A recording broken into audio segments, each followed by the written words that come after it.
One of the greatest aspects of Hibike Euphonium is the accuracy and relatability of the show's musical elements. As a result, many band geeks such as myself have latched onto the series and hailed it as the greatest thing ever. We see ourselves and our friends in the characters, and we cheer whenever the show gets something right about music. Critics have lauded the show for its realism and attention to detail. However, I feel an especially strong connection with not only the characters but with the narrative of the band itself. I find my own high school band experience reflected, the writ small, in the story of the Kitauji band. This is Keatonsville High School as Kitauji High School. The trouble with any high school band is that some in the ensemble are more committed and motivated than others. In Hibike Euphonium, this is seen in the lax attitude of the band members at the beginning of the year. Despite that fact, the band chose to aim high when setting their goals, going to the national band competition, without the intention of committing to that goal. This attitude changed, however, when Noboru Taki, the director, took that goal seriously and instituted a teaching philosophy of tough love, bringing a sense of focus to the band. Our band has suffered some of the same problems. People who don't want to work, to put the effort in to make the band great. This frustrates our director, Mr. Negi, to no end. He constantly pushes us to do our best, often clashing with the less motivated members of the band, just as Taki-sensei did. Despite the sense of complacency that often permeates the band, he usually manages to bring a good performance out of us. In 2016, my senior year of high school, things started much the same as usual, but the situation started to change.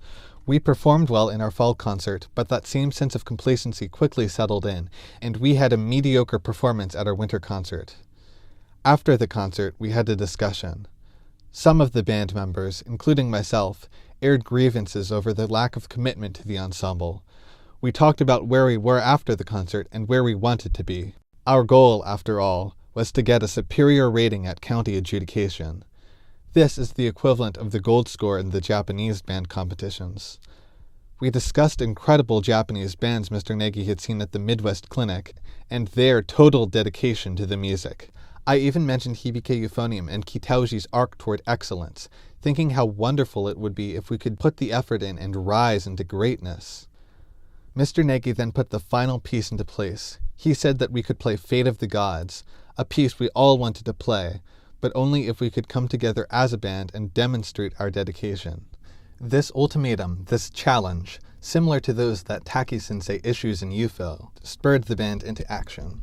In just a few weeks in December and January, we put in enough additional effort and focus that Mr. Negi decided that we would play Fate of the Gods at assessment. The stage was set. In place of Crescent Moon Dance, we had Fate of the Gods. In place of the Kyoto competition, we had the Baltimore County Band Assessment. Then we began to rehearse the music in earnest. Some days were better than others, but what was constant was a newfound dedication of the band and the unwavering belief of our director that we could still do better, that we had large amounts of previously untapped potential. We didn't have any drama over our trumpet soloist, but we did have an oboist that came out of her shell to play a wonderfully expressive solo. Before we knew it, the day of assessment arrived.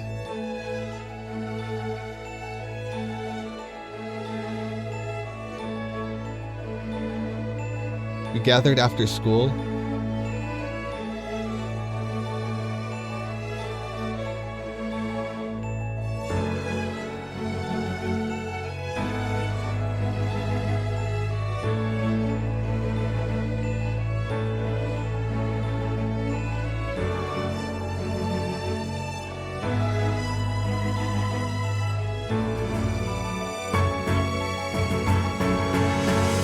And we boarded our buses in a state of nervousness and excitement.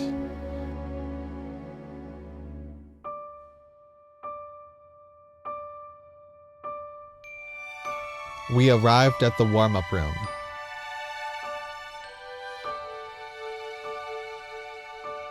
And we tuned.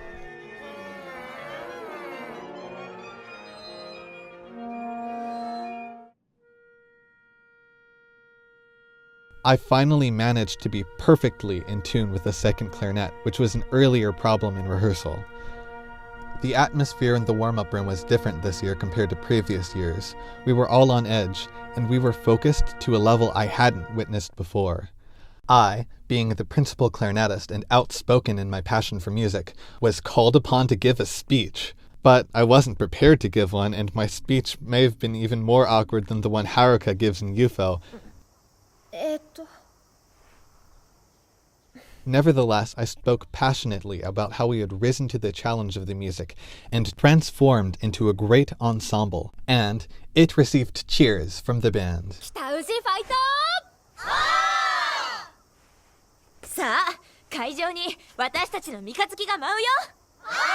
And then we moved on stage under the bright lights, and we played.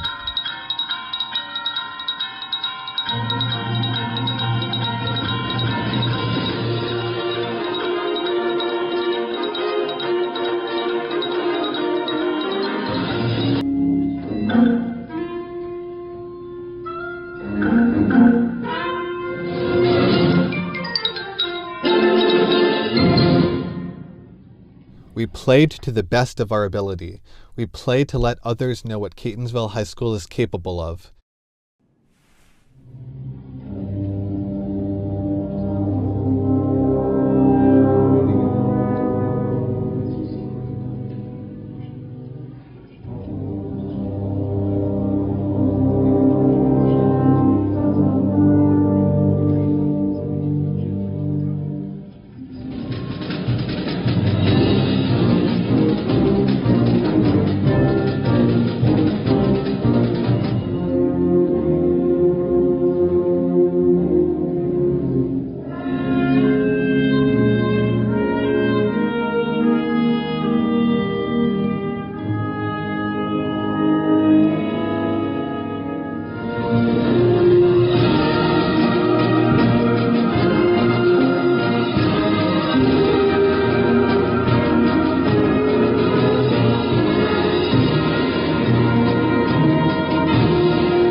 The ensemble played as one, and we made great music together. We rode home without knowing our score, but we were content with our performance that day. On that bus, my mind kept slipping back to think of Hibike Euphonium and how much that story resembled our story, how we found motivation as a band and worked hard toward our goal. When we received the results,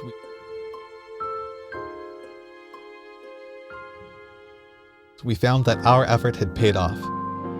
We were one of only 3 schools in the county to earn straight ones on our performance, the highest possible rating.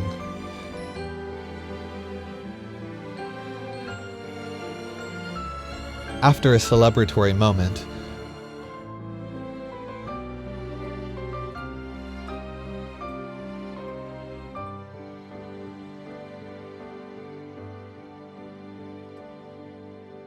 we got back to work for our final concert, my final concert. After a beautiful clarinet feature and a number of pops tunes,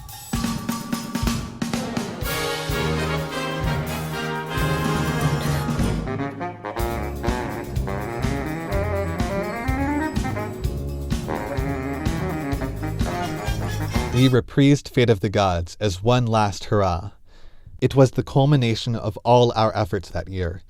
We were celebrating the seniors, the senpai, if you will, and passing off the band to the kohai.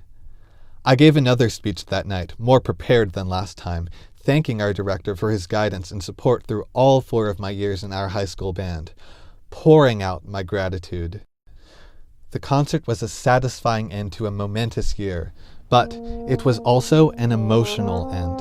I was overcome with melancholy about the finality of it all. it almost didn't seem real.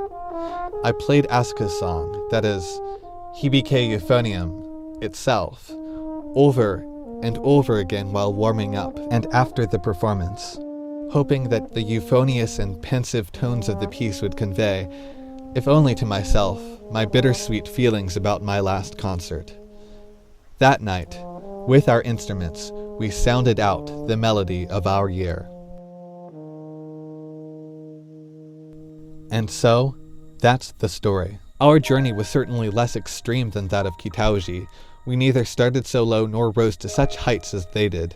But I think that ours is nonetheless the same story in miniature. And I'm sure that many other bands have had such journeys. But this is ours. And Hibike Euphonium holds a special place in my heart. For me, UFO is particularly resonant with our story. My story. Just as resonant, perhaps, as the sound of a euphonium.